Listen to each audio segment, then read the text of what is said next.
Just so people know, the way that we sort of this interview questions came from the community. We had a form up on the Hand-Eye Society site. People submitted them, and I've kind of boiled them down into something that hopefully will be fairly coherent and have some flow to it. So just to start, could you guys introduce yourselves and say what aspect of the game you worked on?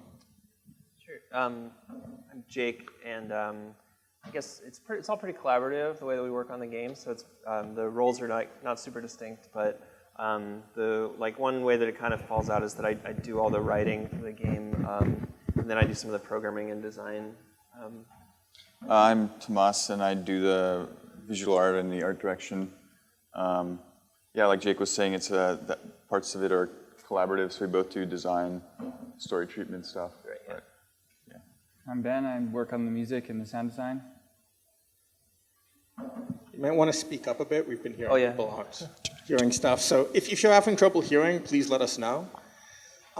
So could you give sort of an overview of what Kentucky Route Zero is for those who may not have played it? Hopefully most of you have. Is it running? This is it, I think. Yeah, and it sort of ended up being like a point-and-click adventure, meaning that you have an avatar on the screen, and you kind of click to move them around, and then there are things in the scene that you can interact with. It's totally like, we didn't set out to make like a point-and-click adventure game, but that's kind of where it ended up. The game is set in Kentucky, and it's set on a real highway in Kentucky, 65, the interstate, and then it's also set on this fictional magical highway called the Zero that runs underground. And so it's a story about kind of moving back and forth between those two spaces. Yeah, that's a good characterization of it. Okay, cool.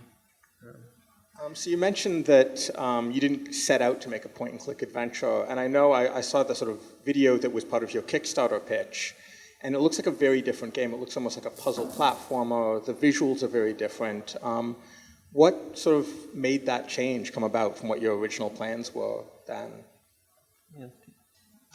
I guess, so originally it was kind of like a Metroidvania platformer, and I guess even from the beginning, we were in the Kickstarter video, we were establishing a tone. Like with that video, it was really just establishing a tone, and I think that carried on through. But as we were working on the art style, it was kind of overwhelming. So while we were simplifying it, we were also realizing that like maybe, or at least for us, like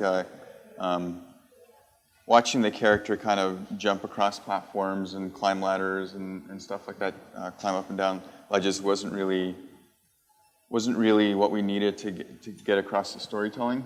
So yeah, it ended up, we ended up looking at a lot of theater and film as like kind of points of reference for telling the story that we were trying to tell in this game, and so that the theatrical and cinematic kind of points of reference ended up driving the kind of visual treatment of the game and also the narrative, like textual treatment of the game. So the spaces turned from these kind of big sprawling levels into these intimate, kind of more sort of stage-like spaces. The kind of play mechanics moved from being about puzzle solving and unlocking doors towards more being about kind of driving conversations and kind of deciding how to inflect the first encounters between strangers and stuff like that. So so all that kind of focused it more to this form that eventually started to resemble, kind of by coincidence, this very well-established genre of the point-and-click adventure. But it also, in doing so, since it wasn't never our goal to make that. Originally, it had it was a platformer, and you could click, so it'd calculate all the jumping for you. So the point-and-click was there. Yeah, it was like a platformer without any of the challenge of being a platformer. So it was kind of like an awkward fit there anyway. Because we had this idea that like the mouse is more friendly of an interface than like the keyboard or the gamepad or something, like for people who are sort of not gamers. Like like casual games usually use the mouse because it's easier if you're at work to conceal mouse movements than it is to conceal like complicated keyboard movements. So your boss doesn't know if you're clicking on cows, whereas he might know if you're like playing Cave Story because there's like a lot of rhythmic clicking and stuff. Tapping. So we wanted people to, basically play this game at work, maybe. So we.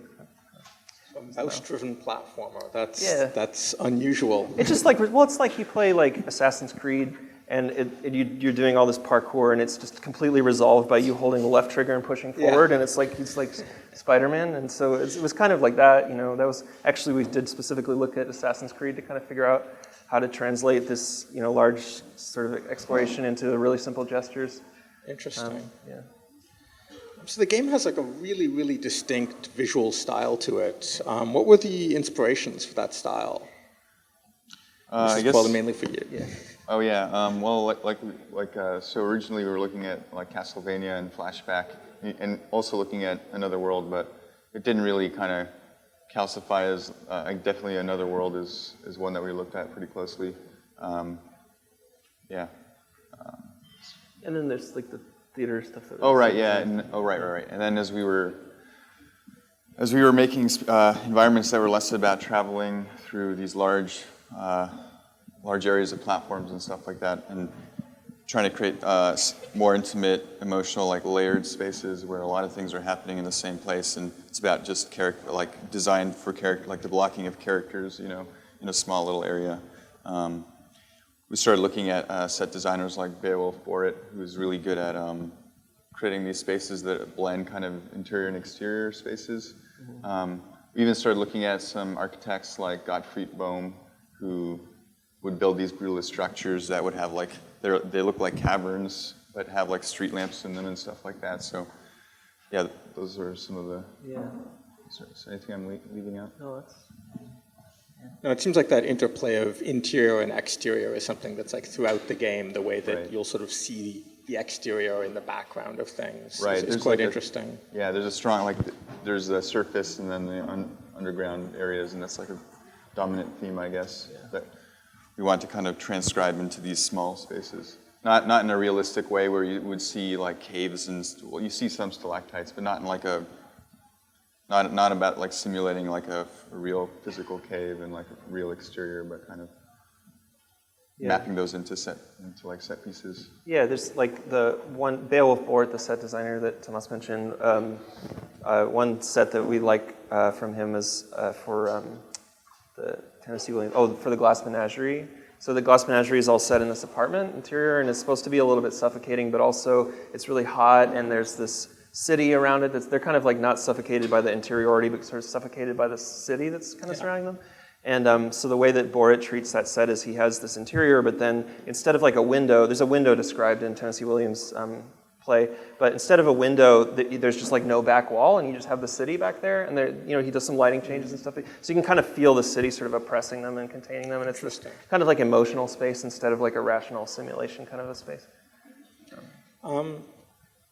Were there personal life experiences that inspired the story and setting for this? Like, did this come out of something more personal, or I know there's definitely historical ones that sort of the theme of depressions, economic depressions. Yeah, I mean, it's one of the main themes in this game is how is like people being sort of imprisoned by debt, and that's like something that is just like everybody that we know is dealing with debts of different kinds and stuff, medical debts or student debts, or so that's just like a sort of unavoidable part of living in the time and place that we do right now. So that's definitely kind of personal. And there are like this is the only thing that we do pretty much is making this game. So there's as we're making it, there's a lot of stuff that kind of bleeds into it. One thing I was just thinking of was like there's a character who in Act 2 there's like a lot of stuff starts coming up about people's joints having problems. There's a character who's a doctor who specifically treats joint ailments. And then other people happen to mention different kinds of joints that are hurting them, and they have arthritis and stuff. And this like just started to really infuse into Act 2 when Tamas was like working so hard on all this art. There's like a ton of art in Act 2, and was starting to get like repetitive strain injuries on his, and it just started becoming like part of where we're thinking like we've got to do all this, but Tamas is gonna like his wrists are gonna start breaking down after 8 hours, and we had this really like you know what I mean? Yeah. Like it was really really present for us, and so it just kind of started bleeding into it. That's a feature I think of us being so immersed in the process all the time that stuff. That's interesting. I just replayed the games not last night but the night before, and there's a lot of details I picked up on it the second playthrough, but I totally didn't catch that there were other references to the joint pain stuff there. the game definitely has a lot of sort of density and layers to it in terms of all these little touches you've added. So you describe it as being a magical realist game. What are some of the examples of magical realism in other media that shaped or inspired it? One person specifically asked about Jorge Luis Borges. Yeah, well, there's kind of two things that get called magical realism. One of them is like probably the most well-known one is this kind of literary movement that's I guess Borges is in there a little bit, but mainly like Gabriel Garcia Marquez and Salman Rushdie and those folks, and that's one that we draw on a lot. But there's this other movement that was called magical realism. That was a movement in painting. That's kind of like around like this sort of German painting movement around the beginning of the 20th century, and it's like about painting these scenes that are realist scenes, but they're sort of they seem to be kind of infused with divine power. There's these like they're sort of there and they're natural, but there's something very intense about. They have a very intense quality about them that you feel kind of reverent looking at them, and that's also a quality that I find in like a lot of Southern Gothic fiction, like particularly Flannery O'Connor is like a big touch point for me in writing the text in the game. And a lot of her stories are about people that are in very natural, realistic situations, but everything around them is sort of infused with the divine. And for Flannery O'Connor, the divine was like the sort of the awesome terror of God, like the fear of God. So these are, it's about these characters who are going through very realistic things, but are sort of constantly encountering the fear of God, like all around them. So that's a quality that I think in a lot of the kind of realist moments in the game that are about very mundane things that seem to be maybe suffused with some kind of sinister energy or something like that, or some kind of other energy. But also with the film that Tamas looks at a lot, I think has like this kind of observational cinema, has that same kind of thing going on, right? Oh, right. Like one filmmaker we look at a lot is Andrei Tarkovsky. Just his, just like working with like really slow observational cinema. Like cinema is like a chronicle, so it's very present. It's like real time. There's not a lot of cutting, and so you're kind of like really immersed in this like very thick atmosphere. And his like storytelling approach is like not to use cinema as like a way to string together plot, but just simply to chronicle it. So the plot like unfolds within it, like as like the cinema goer would be like the witness, like a witness in the scene versus like. Yeah. So I guess that has that very real like concrete.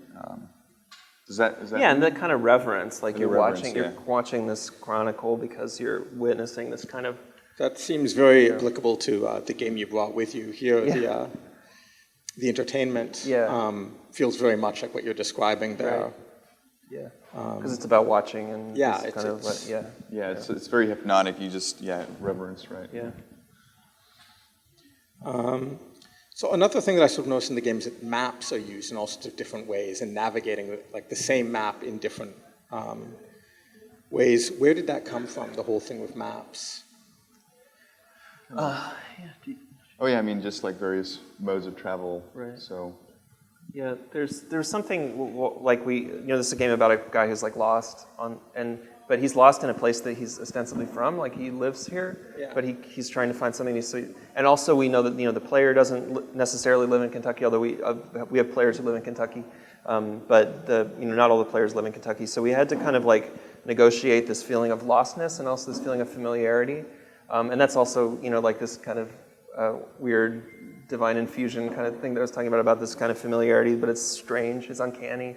So we tried a few different approaches to like how to treat navigation from one place to another that would capture both of these qualities. And so one of them that we tried was the idea that it would be this first-person view and you're driving and you kind of have, you pass landmarks and they've told you like, take a left at the burning tree and then take a right at the artificial limb factory, and then you kind of like these things are passing and you're watching out for them.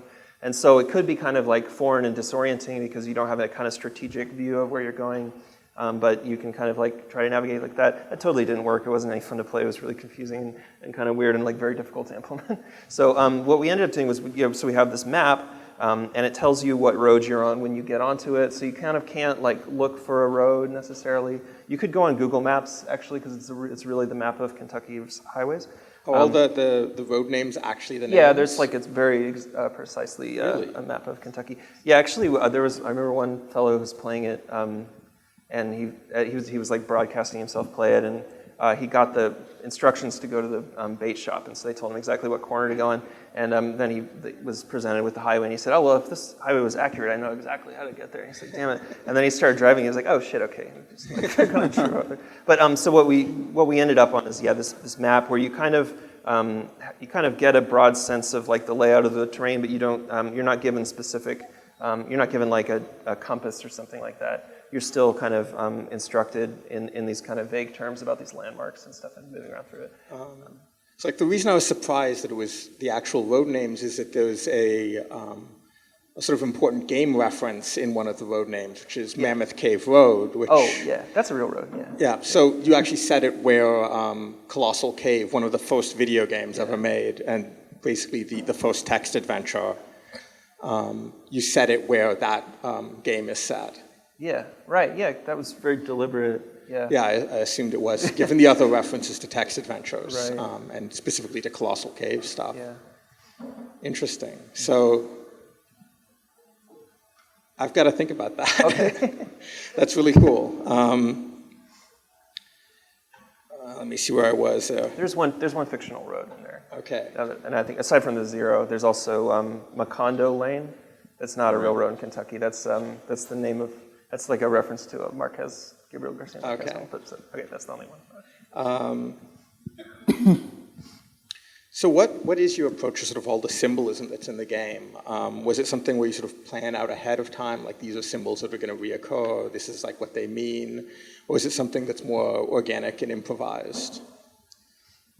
It's a bit of both, right? Yeah. Yeah. There are a handful of symbols that are we keep reusing that are very specific. Hard times.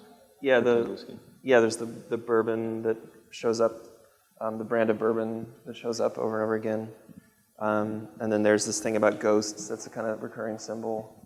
A lot of these kind of references that are kind of woven in the game, like this one I just mentioned of Macondo Lane, and these other kind of very peculiar, specific references are. I don't know. I guess like part of those is about like kind of showing our hand and trying to use a little bit of cultural shorthand and tell people kind of like where we're thinking. Another part of it is that like the book The Crying of Lot 49 by Pynchon. It's a weird book from the 60s. It's like this kind of paranoid detective story about this secret postal service. And it's kind of like totally jam-packed with all these references to all these different things, even though it's a fairly short book. And it has this effect of reading this and getting all these clues, all these things that seem like clues. It has this effect where you're kind of like constantly in this state of trying to piece it together and solve a puzzle. Even though it's like not really a puzzle, the book, it doesn't have a solution.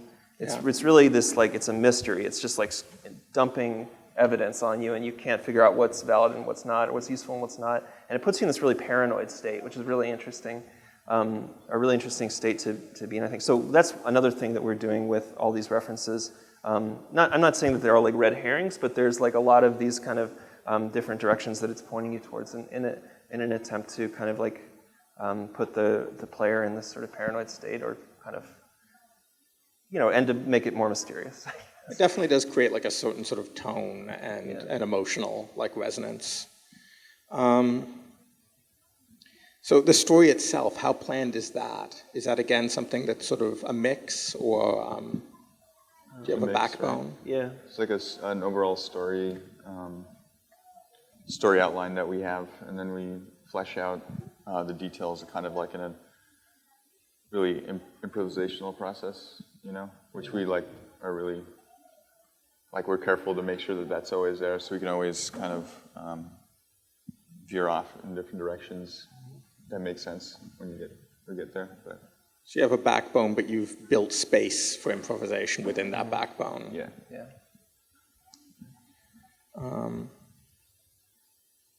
Was matching like the tone of the text and matching the tone of the images a difficult process, or did that something that just clicked? Well, we kind of alternate, like, I guess, sometimes we write the text first and sometimes do the art first. So they're kind of responding to each other a lot. But I think one way that they complement each other that I'm really happy with is that there's some things, like ambiguity and mystery are like really important to us in this game. And there's some things that are, there's some kind of ambiguities that are better represented with pictures than with text. And there's some kind of ambiguities that are better represented with text than with pictures. And so we can kind of pass back and forth on that a little bit, like there might be like a text that describes some very specific detail without kind of contextualizing it. Or like text can kind of stop short of fully describing something. And then imagery can be really good because it can just be there without explaining itself sometimes. So, like there's some of those scenes on the highway are text only, and they can be kind of vague in a way.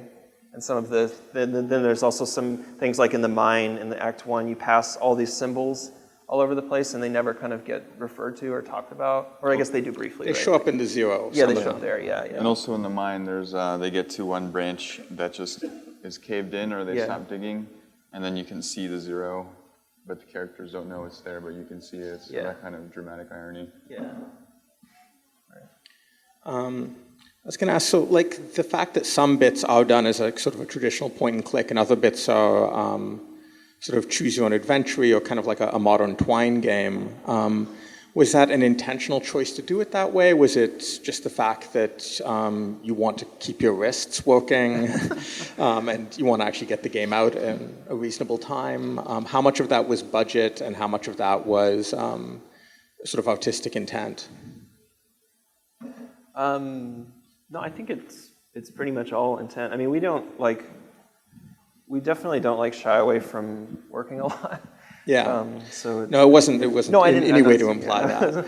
I'm just saying, I mean, maybe to a fault, like sometimes like these episodes take a pretty long time because we are, we just like let these things grow if they need to grow or something, so. But yeah, I think it came, we tried it out and then came across this property that I was just describing about the textual things being kind of interesting in a way. And also, Tamas and I both play like a lot of Twine games and are super into that community and that scene. So, I mean, as just like players, we're just like super invested in it. So we're already kind of really interested in what can happen with just these pure hypertext situations. I think it works really well. Like those scenes are like some of the most evocative ones in the games at times. There's interesting, there's use of sound too in those vignettes and text only kind of like scenarios, and they're pretty immersive. Right. Yeah. No, definitely the sound design in general is incredible in the game, and especially when it's the only thing that you're getting is the sound and the text. So I can ask. So how do you decide which scenes are going to be done in that sort of Twine style and which ones are going to be done visually? Do you have a sense of? I don't know how we do. Yeah, I think they kind of originate as one or the other. We don't, there's a quality of all the vignettes. There's no talking in them, right? Yeah, that's true. That's true. Yeah, there's never any dialogue in the text only ones. That's a arbitrary thing that we decided and it's kind of stuck to. Right. But they're kind of told in third person. Yeah. They're like little prose pieces. So instead of this raw dialogue. So yeah, I guess if there's going to be conversation, we'll make it a visual one. That's one criteria that we use. They also describe all these like nice like physical gestures. Like the one where Connor walks into a diner and has an encounter, at the bars or whatever. Like the characters in the set designs or the sets are kind of really idle and like austere. That you don't really see, or there are no descriptions of their gestures. So that's also kind of like an interesting space for that to exist. Yeah.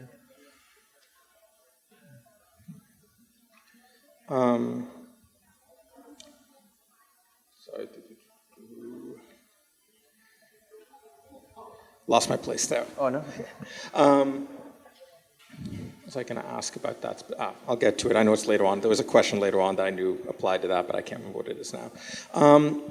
So there's sort of this romantic view of technology, and particularly old technology within the game. There's tape players and record players, and sort of you get the sense that the computers are kind of old analog computers, and they don't take the sort of ubiquity that they do in modern life.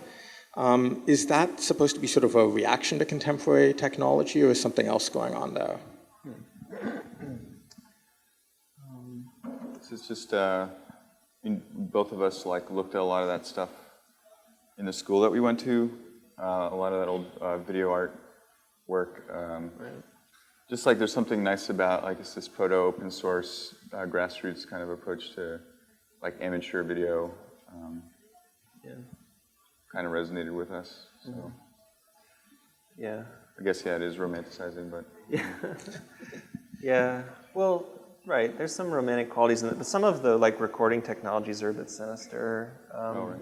Haunted. Yeah, haunted recordings and stuff is kind of a thing that comes up, and also there is this motif about video has this kind of hypnotic power in the game, and that's not totally. I guess it's romantic. It's like Sturm and Drang, but it's not it's ambivalent a little bit about that kind of hypnotic power maybe.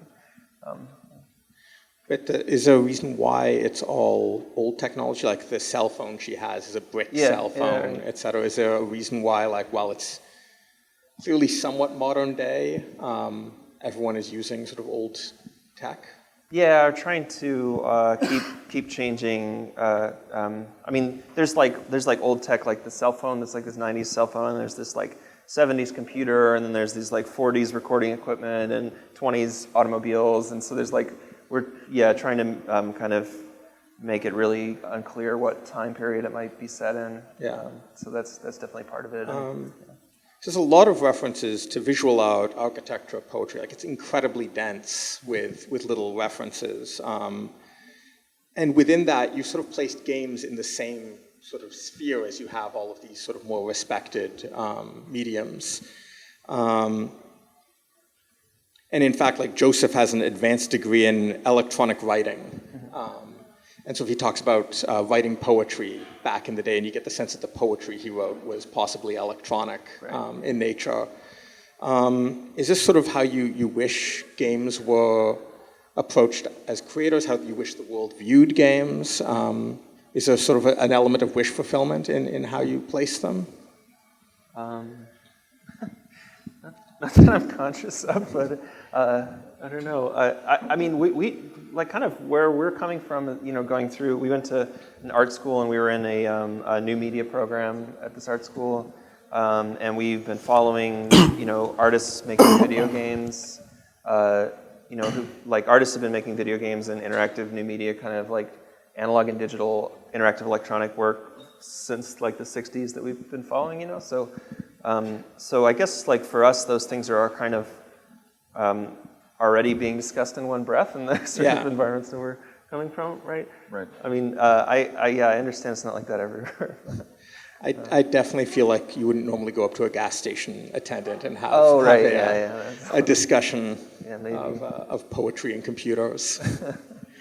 So sort of connected to that, there's a museum you can find in one of the Twine sections in the first act that has an archive that's full of existing games, many games by game makers who are part of the showcase we have here. Are these sort of supposed to be a kind of a shout out to specific games or a big influence on Kentucky Route Zero, or are they simply a list of favorites? Yeah, both of those things, yeah.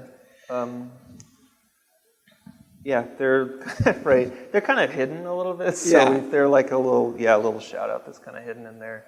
But right. So a follow up to that, I noticed that two pieces in the archive aren't actually digital. The Postman's Choice by Ben Vautier, I guess, and The Prisoner's Dilemma by Richard Serra, which is a video piece. Yeah. Can you describe what those are and why you included those with what otherwise is a list of text games and art games? Yeah. The Postman's Choice by Ben Vautier is it's a postcard and both sides have addresses and stamps on them. So you write a different address on each side and put a stamp on each side, and then it's up to the mailman to decide where they want to deliver the letter. That's a kind of Bautier's like this Fluxus artist, so I think that piece is from the early 70s maybe. Then the other one, the Richard Serra video, actually stars Spalding Gray in that video piece, but it was a performance that he did of the Prisoner's Dilemma is this like game theory game about two prisoners who get separated and they're asked to inform on each other, and it's this kind of, game theory is like all about these structures with the different participants who can win or lose or something, and like figuring out the optimal strategy for each participant. But for Richard Serra, when he was doing this, he was kind of doing it in response to like the Cold War and the arms race.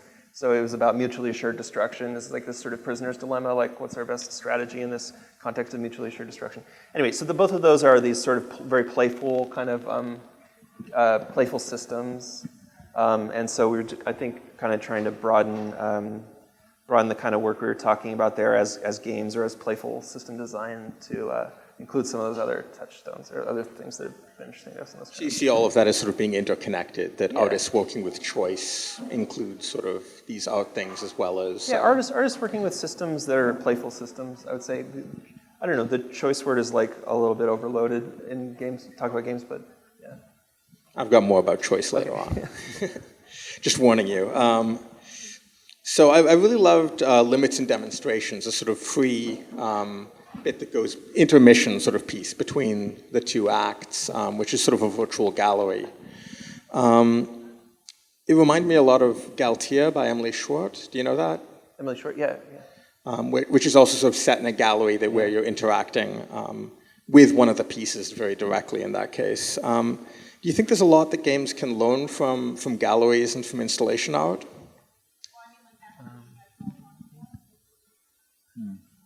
Yeah, don't really know how to... Yeah, I think there's a lot that installation art could probably learn from games, but I don't know. I mean, again, you're these kind of playful systems. You're like that's kind of what you do. If you look at like interactive video installations that have like usually a projection and some kind of like motion capture, and then you kind of move and something happens on screen and there's this feedback loop, Yeah. And like people, when they enter the room with one of those, they kind of do this and they kind of see what, and there's this kind of, I think also our background, like I said, as being like artists and working on installations and working on kind of making software to do live performances with or installations with, found like that they seem like part of the same gesture or something, or part of the same kind of work. You do the same kind of things. So I noticed that in Limits and Demonstrations, Emily, Ben, and Bob make a reappearance. They're the people playing some sort of very strange version of D&D or something in the basement. Will we be seeing more of them in the later acts? And what sort of narrative purpose do they hold? They're the band that reappears through the game. I don't know, that might not be clear for... Kind of hard to read, but yeah, that's the... They're like the chorus. Yeah. Okay. Yeah, we think of them like the chorus in like a Greek or Elizabethan play. So the role of the chorus in those plays is to like help tell the audience like what they should be feeling, what they should be thinking. So that these players, when they show up, they play this game and they kind of describe these... They're a little bit frustrated with the way that this game that they're playing works. They're a little confused by it and a little frustrated by it. And they kind of offer each other a few different ways to think about what's happening that might kind of help it. So that's our tutorial. And then later when they show up in the gallery, all they're doing is like we're looking at the art and talking about it and interpreting it. So that's them kind of like helping the player to kind of understand how to think about these things that are happening there. So and then when they play the music, the music is, when they show up on screen performing the songs are kind of thematically relevant to, and that's Ben, that's their, so they're named after the band that played the songs. Although Ben looks very different than his in-game characters. So you mentioned frustration there, and that's something that's often associated with a lot of point-and-click games. but it's usually because of sort of difficult puzzles. Kentucky Route Zero isn't really a puzzle game. What are your sort of feelings about frustration and puzzles and point and click as a genre? Or sort of your version of point and click?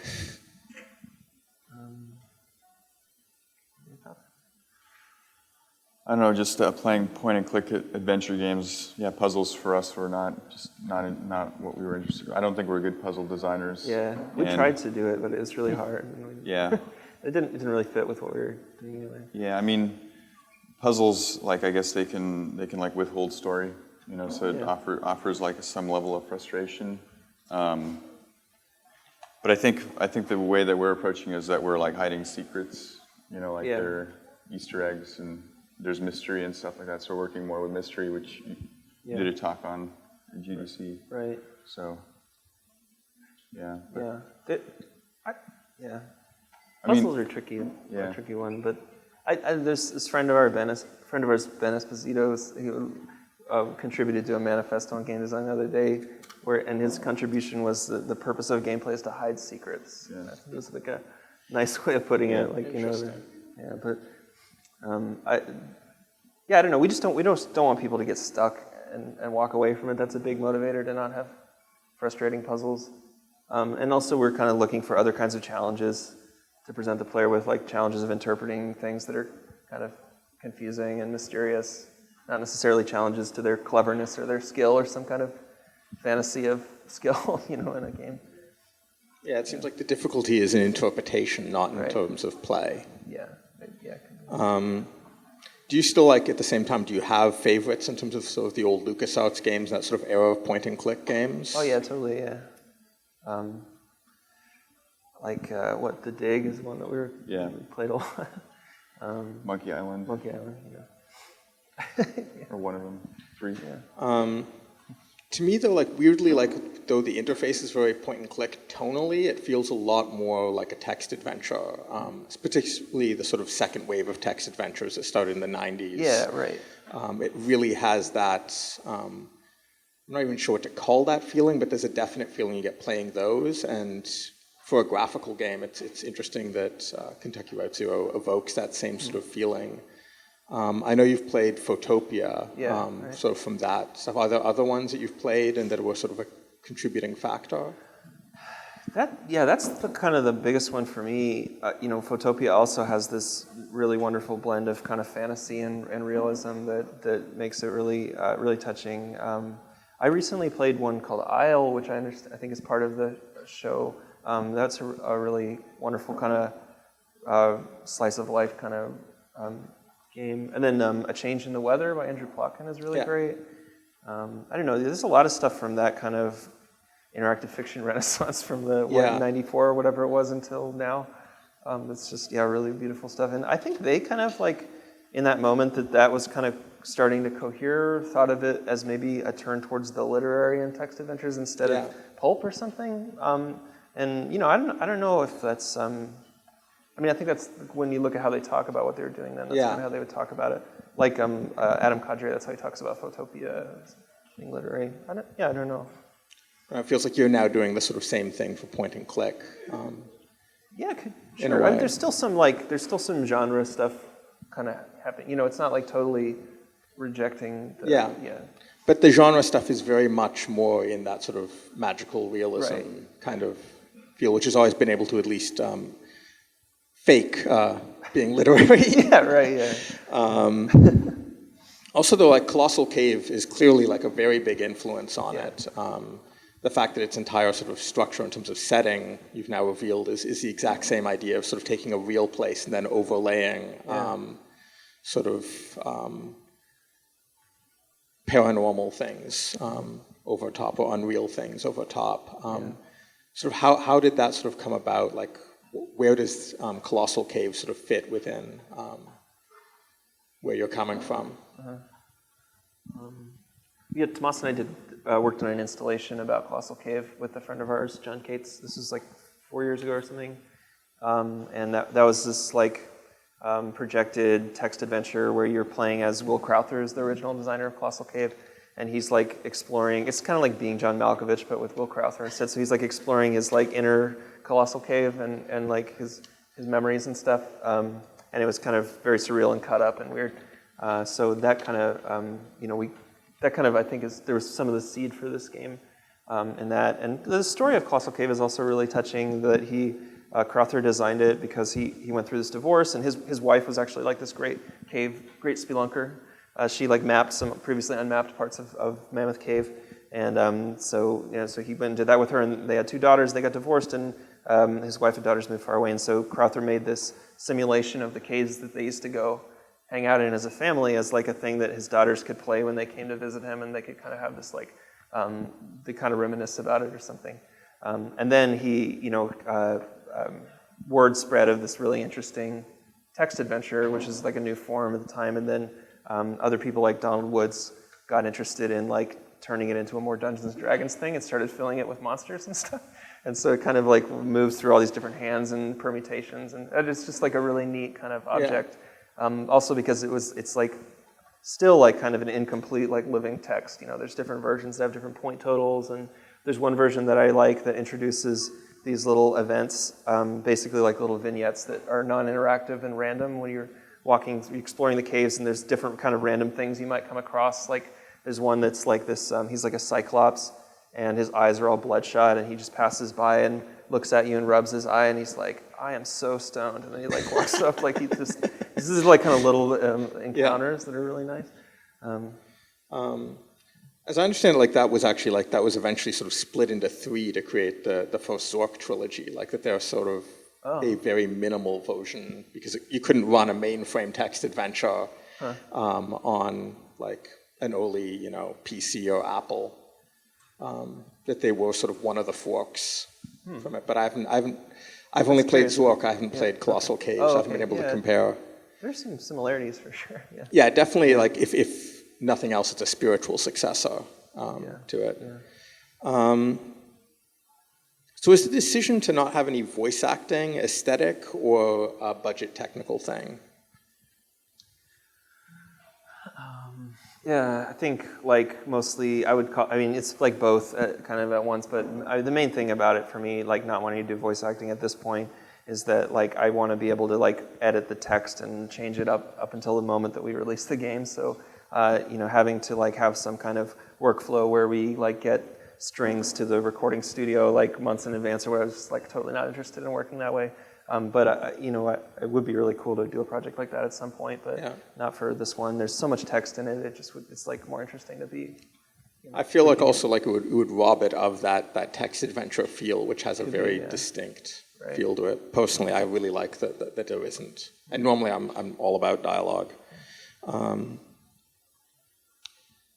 We've already asked those ones. In terms of accessibility, were there steps you made to make the game easy for non-gamers to play? Did you sort of think of an audience when you were making the game at all?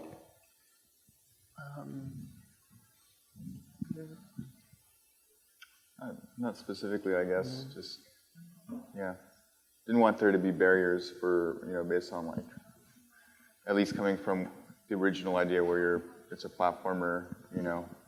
You could get frustrated by just like trying to jump over a ledge and falling down and trying to do it a couple times. So I don't know. Not a specific like we didn't have a specific audience in mind, just other than just kind of general kind of wanting to be accessible. Like we do think about like not requiring some specific gaming literacy, like a lot, first person shooter literacy is like super intense. Like a lot of people can't do that. I can barely do it with the 2 thumbsticks. I can barely make that happen. But I can do it with a mouse. But there's like a lot of those barriers are really, really, really narrow. Who you can kind of reach and. For sure. Having like being an action designer myself, the amount of time that we had to devote to just teaching the player how to play was like immense.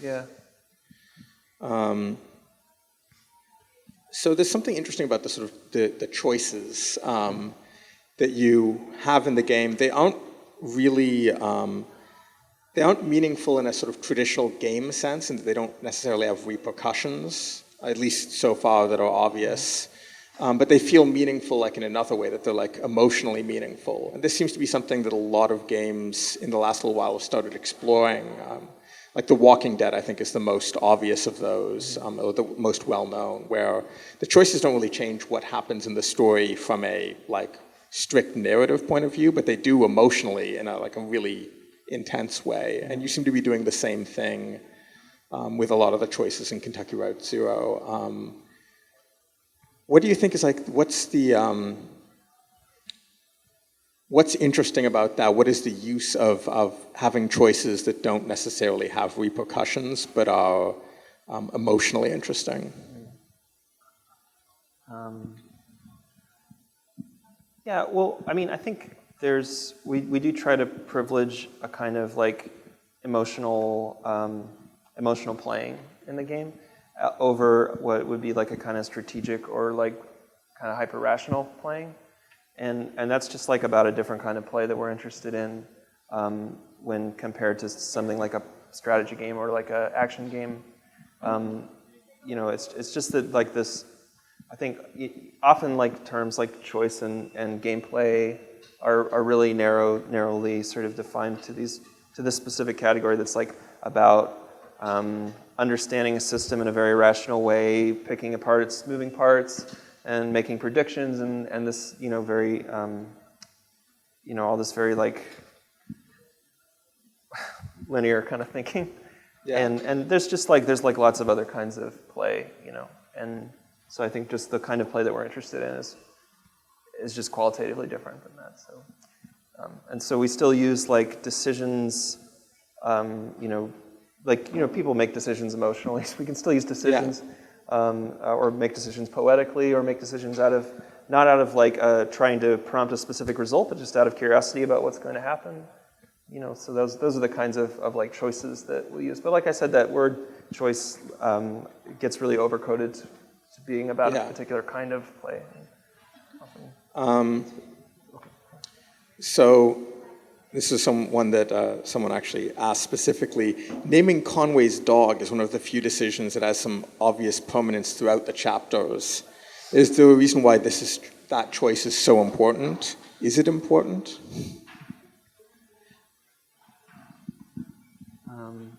Seems to feel pretty important to people, so I'm comfortable with that as a in and of itself. No, it's like the first thing that you're asked to do is like to claim a kind of ownership over the world, you know, to like kind of make some decision about what kind of a place you want it to be, but in a, you know, not in a way that again is like causing a specific kind of result, or like it's not like somebody goes, he's named Blue, therefore you die. Right. Or like his name's Blue and he can like block bullets or something. So there's also a lot of scenes that the player could miss because they're just sort of like scattered around the highway system. Do you sort of intend for players to only catch some of them when they do a playthrough? Do you intend them to replay it and look for the other choices or other like little bits of narrative? Or do you expect them to sort of like go through and like pick out every single one, like map the entire chunk of Kentucky? Yeah. I feel like both approaches work fine, I guess, you know? Yeah. Like they're definitely, both the set designs and like the mine, for example, you could just go from one end to the next without interacting with anything. And it's totally designed that way. So, yeah, in a sense, we are kind of letting some parts of the game be like missed, you know, like we're rewarding exploration, I guess. Maybe that's a mechanical way of talking about it, but yeah, we're like trying to stay in line with somebody who explores. There's something in the mine, particularly. There's this thing that happens where if you do just like go straight through the mine without exploring the branches, then like when you get to the other side of the mine, there's some stuff missing from the ending of the mine. So you go outside, and if you have explored any of the branches, when you go outside, there's a little building outside the mine, and there's more stuff in there to look at. But if you don't explore, then that building's just not there. So it's just kind of trying to follow whatever the player is doing and kind of like So you know, sort of follow take them. Yeah, fleshing cues out the from the story. player's play style to tune the game sort of towards their play style. Yeah, it's just, yeah, right. About how much depth how curious they are, how much depth they seem to be trying to. So I've got two last questions, which are like super specific about story stuff. How did Lula end up as a mere bureaucrat, given that her artistic career, and she seems to have sort of a deep knowledge and understanding of like how the world of the zero works. So how did she end up just sort of pushing papers? That's probably better left for. That's what I figured. And this is another one that you probably will give a cryptic ending to, but what was Shannon searching for in the abandoned mines? Oh, well, she's. I mean, you can see what she found in the mines if you follow a certain branch. I think it's all there in that one. Yeah. I mean, yeah, she's pretty clear about why she came there, and then it's it's that moment where she reaches a dead end in the mine, and there's just a pile of helmets, like miner helmets, in front of her, and then if you click to look at them, it just goes to black. That's one of those cases that I was talking about earlier, where imagery can be really ambiguous in a way that text can, not. And so that was trying to use all the tools we had there. So how are we doing on time? 5 minutes? I think we could take like one or two questions from the audience.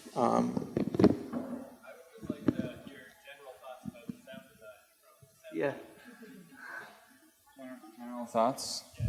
What was your process? The question was about general thoughts about the game, the sound design. General thoughts. Well, it's like Jake and Tamas have been saying, it's collaborative. A lot of the actual like sound design, Foley stuff, Jake and I are collaborating a lot with that, where we'll both be working on different elements that we need for a scene. Everything always ends up in Jake's hands because he's doing the actual integration. And then with the music stuff, often I'm responding to the story and responding to like builds of the environments and the scenes that Tamas will make. And so far, that's kind of how it's worked most of the time, is that I'm sort of responding to what Jake and Tamas have already done. But there's some back and forth still. And like they were saying, we like to keep a certain element of flexibility and sort of spontaneity as a part of our process, so things can shift around and change. Even like Jake said, till the last minute. Yeah, I don't know. Well, thanks. I actually had a follow-up question I forgot to ask, which is there a way to experience that Colossal Cave installation that you guys did? Oh, yeah, it was online for a while, but I guess it's not now, right? Yeah, we should just put up a Python. It's a little Python script. We built this like web version of it that's super flaky and it's probably not running anymore. Yeah. So it crashes my whole server. Is what it does. So yeah, I mean, yeah, we could just throw that up somewhere. Cool. How is it sort of like, so part of it is actually just a text game. Yeah. How was it like placed in the environment? Like when you say it was an installation piece, I imagine it wasn't just a computer sitting in a room, or was it? It was a really big projection and a keyboard. So it was kind of spectator thing. What's that? Nope. Yeah. And then it was part of a show that was of a bunch of art game kind of stuff. Okay. Including this one piece by Ben Chang that's like a Quake 3 mod or a Quake 2 mod where everybody plays philosophers and they like shout different like philosopher catchphrases at each other. I think that was a really good one. I forget what it's called. Philosophy Deathmatch or something. Yeah. That sounds amazing. So I think any more questions? One more?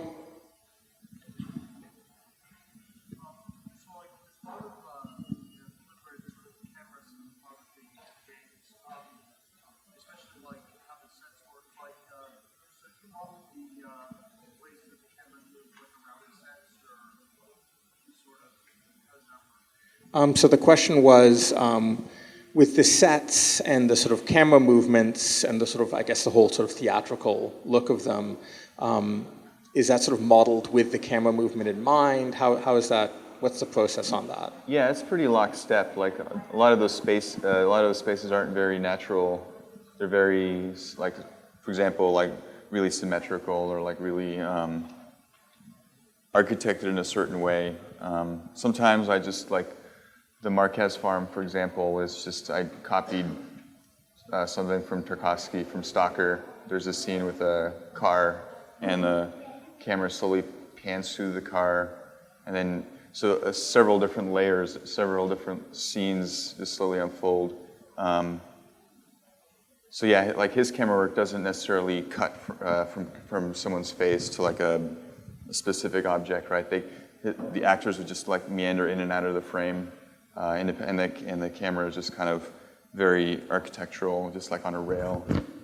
So yeah, I mean, looking at things like that, and then sometimes, yeah, I just like have just for a specific feel, I just have a specific camera movement or a camera rig in mind, and then I just build the scene around it since I'm working on both at the same time. So. Okay, I think we'll wrap things up. I'd like to thank all the people who contributed questions. Alex Hader, Anch, Eduardo Weissman, Liav, Mark, I'm not sure how to pronounce that, Nui, Christian Mayer, Jim Monroe, Giancarlo Sacchetti, Leif Contegrum, and We Are Muesli for their questions. I hope I caught the nuance of them and you liked how this was presented.